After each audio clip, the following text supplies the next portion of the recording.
Hey,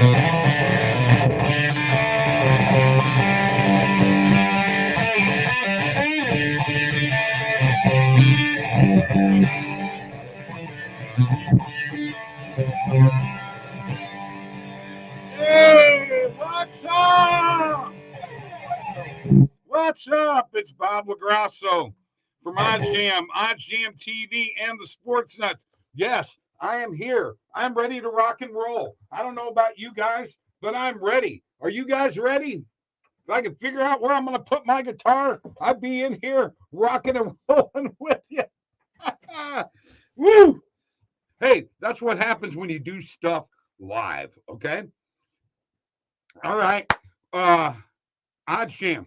You need multiple sports books. Click those links below. Take advantage of the best books in your state. And don't forget, if you want to be a partner with OddsJam, the OddsJam Partner Program, click the link below. Share with your friends.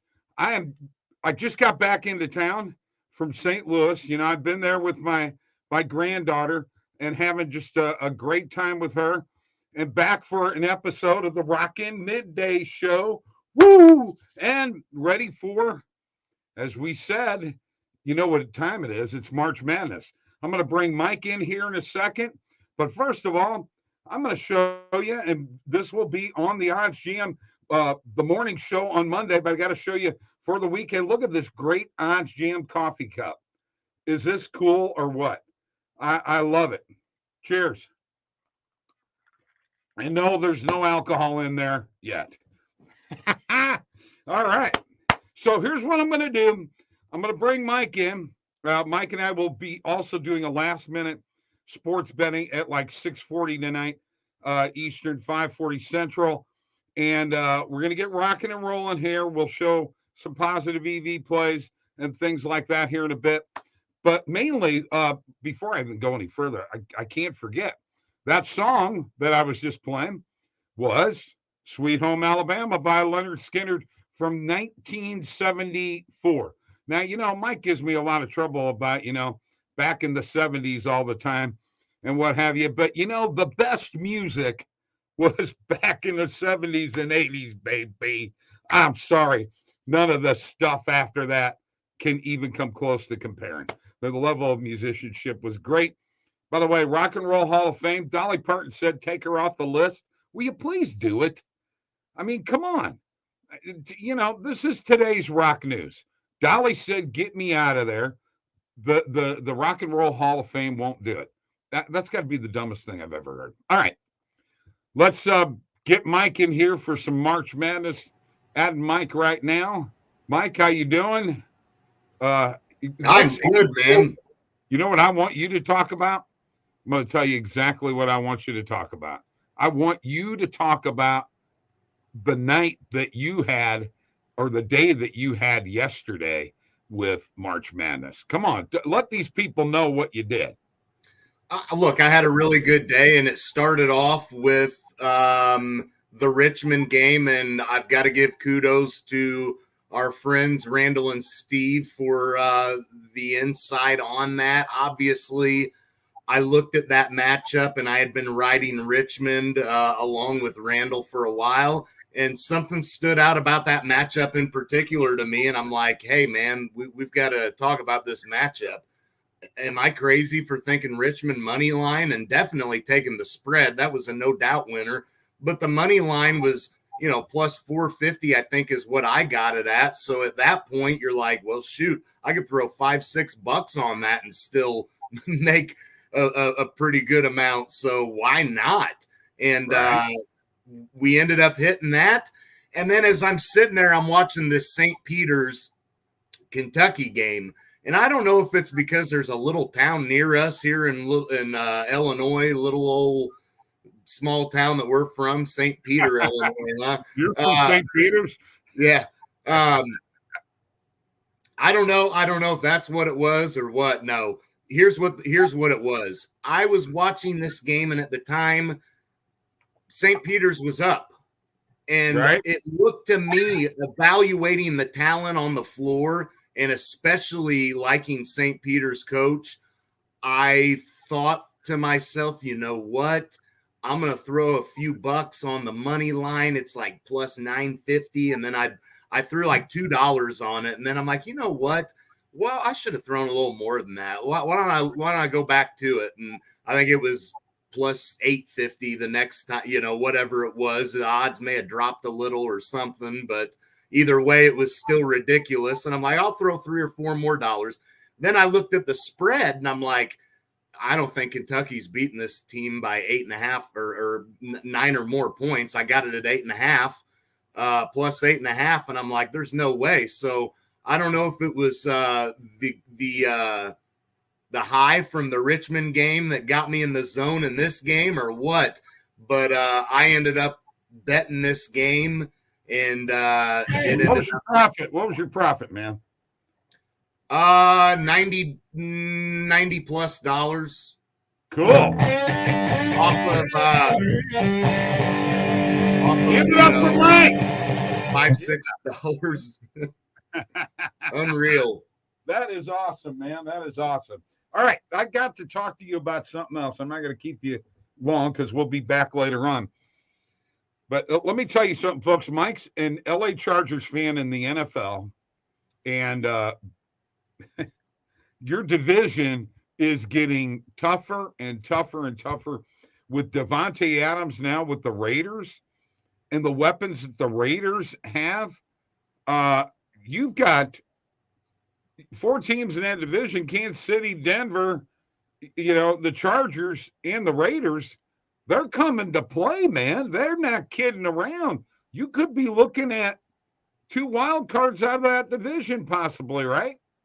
Oh, no doubt about it. And the Raiders were in the playoffs last year. And I think what the Raiders did was they sat back here and they watched all this unfold.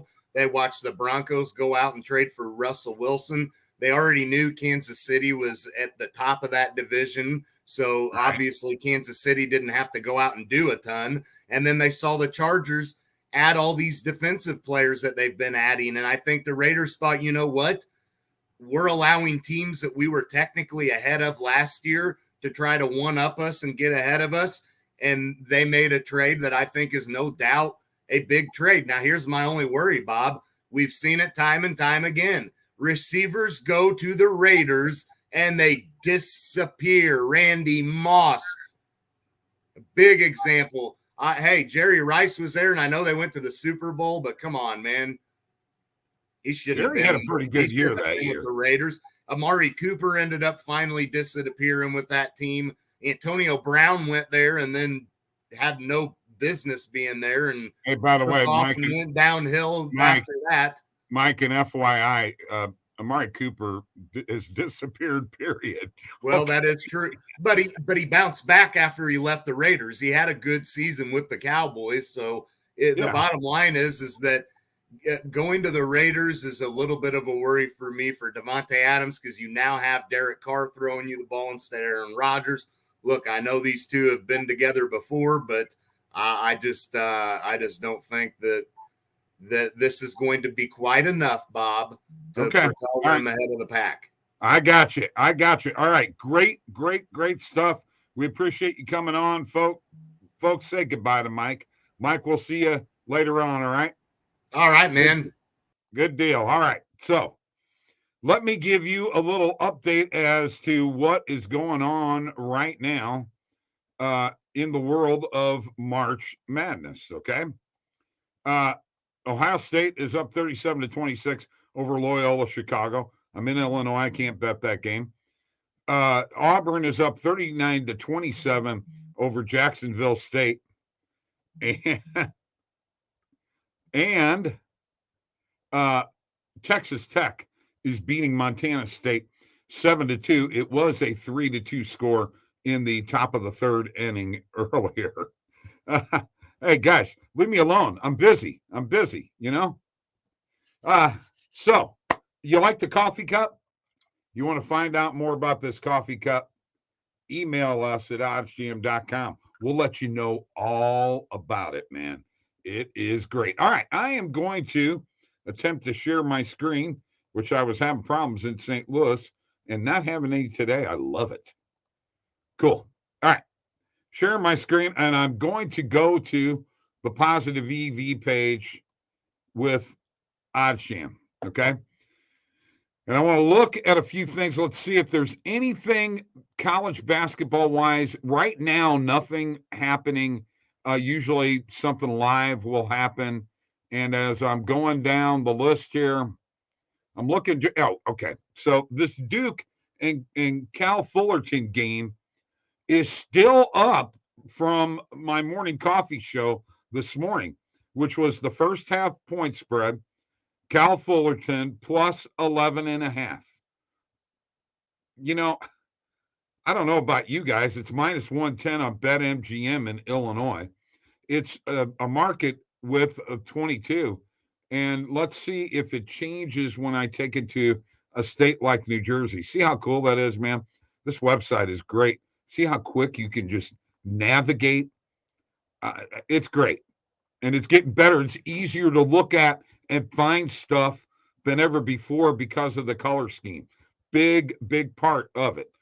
Yeah, minus 110 on BetMGM, in this case, Borgata. Is that a play for the first half? I like to ask my experts out there. Is that a play? You tell me. You guys tell me.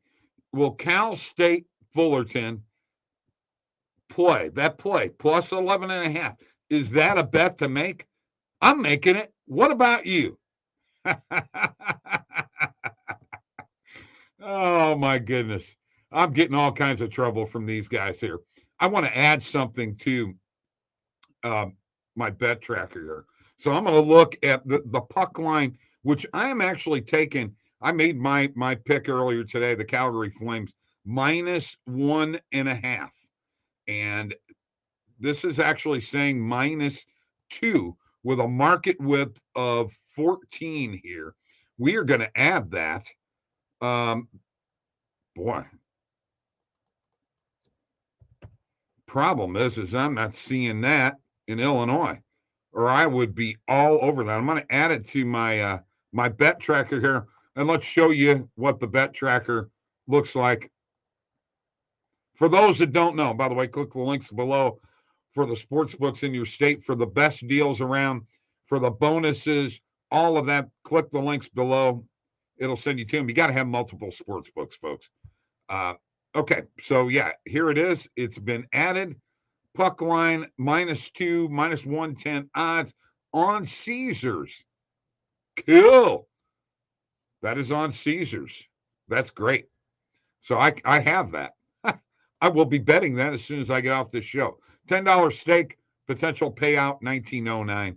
Very excited about that. And of course, if you click up here, this will show you what your profit is, total profit. Here's what you have. I have $140 in pending bets right now. My return on investment is 2.4%. That is the return on investment of the completed bets. And here's my closing line value. I've beaten that. My percentage is 59.3. Over 50% is good. These are the bets that have been placed that beat the closing line value. And once again, here's profit over time. I'm actually in week 10. I'm a little down, but I was in St. Louis. I really wasn't using my bet tracker enough because I had to drive back and forth across the river in order to make a bet because I was in Missouri, and you can't bet legally on sports in Missouri. What a stupid state that is it not? And then over here, profit by sport, hockey is taken over. I'm number one. I should be. And then your bet type, normal and positive EV. So there you go. That's the bet tracker. That's the positive EV page. And let's just take a look real quick and see anything happening in these live scores in college basketball. That's 37-26 Ohio State. Auburn is looks like they're pulling away. 46-27. Nobody knew thought that would be in jeopardy. And Texas Tech 12-3 at halftime. No. In the first half, not very much gone in that game. Hey, you know what? I have a good time here. The one thing that you got to admit, all right, that's important, is you got to smile and you got to have fun. And rocking out makes people happy. Rock and roll music makes people happy, okay? And good old rock and roll music makes people happy. Okay? So, with that being said, I'm going to sign off here, and I appreciate everybody for coming in and listening. I know we've got games going on right now. Probably don't have very many people actually watching, but I appreciate all the ones that have come in. We're going to rock out here some more. I'll see you at 6:40 Eastern, 5:40 Central Time. Peace out. Be good. Woo! Check it out, Steve.